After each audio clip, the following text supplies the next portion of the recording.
Admitting you're struggling with mental health issues can be difficult for anyone, and studies show that Asian Americans are the least likely to seek mental health care than any other ethnicity. Our Itai Hod spent the day with one AAPI family that has made it their mission to change that.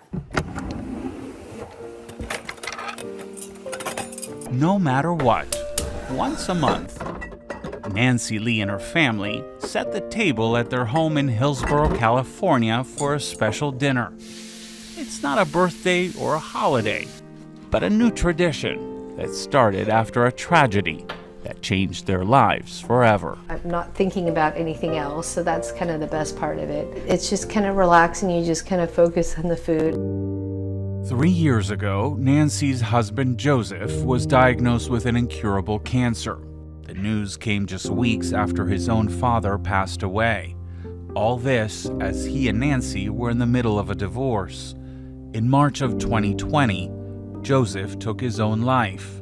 Nancy never saw it coming. I think all of those things, just kind of added up.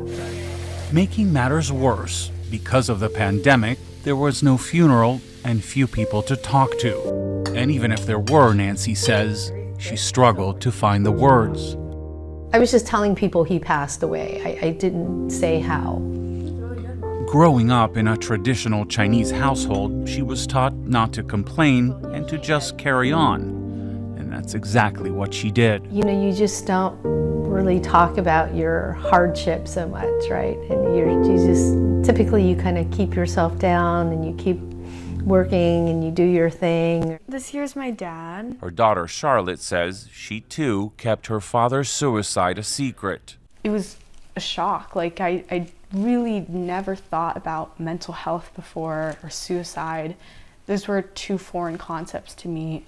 Asian Americans are among the least likely to seek mental health care. In one study, less than 9% sought any type of mental health services, half that of the general population. People aren't talking about it, so then when people actually are suffering from it, they don't want to acknowledge it. Which is why a year ago, Charlotte decided to very publicly break her silence by making a short documentary about mental health called It's Time We Talk About It. It's the way we break the stigma that keeps so many people, so many families from feeling like they have to keep their challenges to themselves.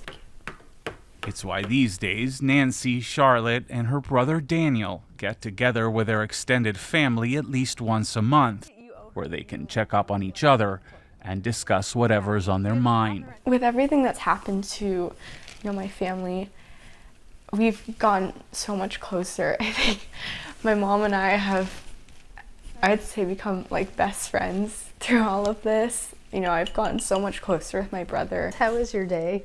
Establishing a new family tradition by creating a safe space to talk about life's ups and downs. If you or someone you know is in a crisis, you can get help from the Suicide and Crisis Lifeline by calling or texting 988. Retired Bay Area doctors are stepping up to fill a shortage of physicians nationwide, and one of them is also filling a big need in the Vietnamese community. Dr. Nguyen retired after more than 30 years, but now she's part of the Encore Physicians program, working part-time in community clinics.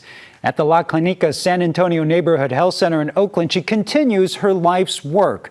She's also become a go-to for her Vietnamese neighbors. I'm very happy for she come here and help us. And telling me that I'm the first Vietnamese provider specialist that she sees, and she doesn't need a translator or interpreter, so there's no communication gap right there.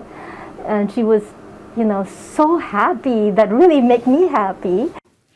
Dr. Nguyen says she hopes her work in the clinic inspires other doctors to put their white coats on once again. The pastime that's bonded the Japanese American community for decades now going through its own hoops, especially coming out of the pandemic. And some of our friends got a sneak peek of Sharon's story at an AAPI reception here at CBS News Bay Area. Community leaders and community members joined us for some entertainment, good food, and good company.